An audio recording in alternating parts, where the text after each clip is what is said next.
Bonjour à tous, aujourd'hui, nous allons analyser la montée des tensions entre la France et l'Algérie. La relation entre ces deux nations a atteint un point critique, et les enjeux sont plus importants que jamais. Alors, décortiquons la situation. Tout d'abord, revenons sur l'origine de cette crise.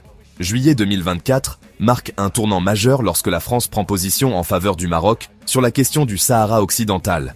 Cette décision provoque une rupture de 8 mois avec l'Algérie. Mais la situation s'est nettement dégradée mi-avril 2025. Le ministre français des Affaires étrangères, Jean-Noël Barrot, se rend à Alger pour tenter de renouer les liens. Cela semblait être un début prometteur. Cependant, peu de temps après, un agent consulaire algérien est arrêté en France, soupçonné d'être impliqué dans l'enlèvement du youtubeur Amir DZ. L'Algérie riposte en expulsant 12 agents consulaires français, pointant du doigt le ministre français de l'Intérieur, Bruno Retailleau. La France ne reste pas silencieuse et expulse à son tour 12 diplomates algériens, rappelant son ambassadeur à Alger. Le 11 mai, l'Algérie intensifie la pression, exigeant le rapatriement d'agents français en situation irrégulière. La France promet une réponse ferme. Juste un jour plus tard, l'Algérie expulse 15 diplomates français supplémentaires, qualifiant leur présence de violation procédurale. La France qualifie cette décision d'injustifiée et brutale.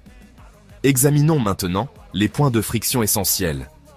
L'arrestation d'un diplomate algérien est perçue par l'Algérie comme une violation grave, une ligne rouge franchie.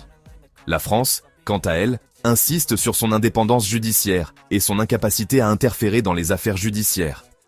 Ces expulsions réciproques ont créé un climat délétère, rendant tout dialogue futur de plus en plus difficile. Et c'est là que la situation se complexifie. Le président Macron, affaibli après les élections de 2024, ne dispose pas de majorité parlementaire. L'extrême droite, avec ses positions anti-algériennes, a gagné en influence. Des personnalités comme Bruno Retailleau ont capitalisé sur ce sentiment, aggravant davantage les relations.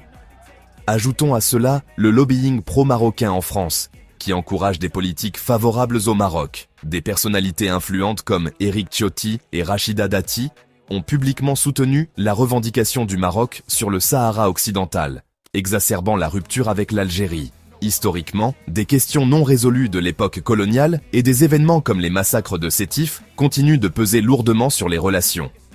L'opinion publique en Algérie envers la France reste largement négative. Sur le plan économique, les deux nations sont interconnectées par d'importantes relations commerciales et une importante diaspora algérienne en France. Pourtant, les désaccords sur la migration continuent d'alimenter les tensions. Alors, quelles sont les perspectives ? À l'heure actuelle, les relations semblent dans l'impasse, avec peu de perspectives d'amélioration immédiate.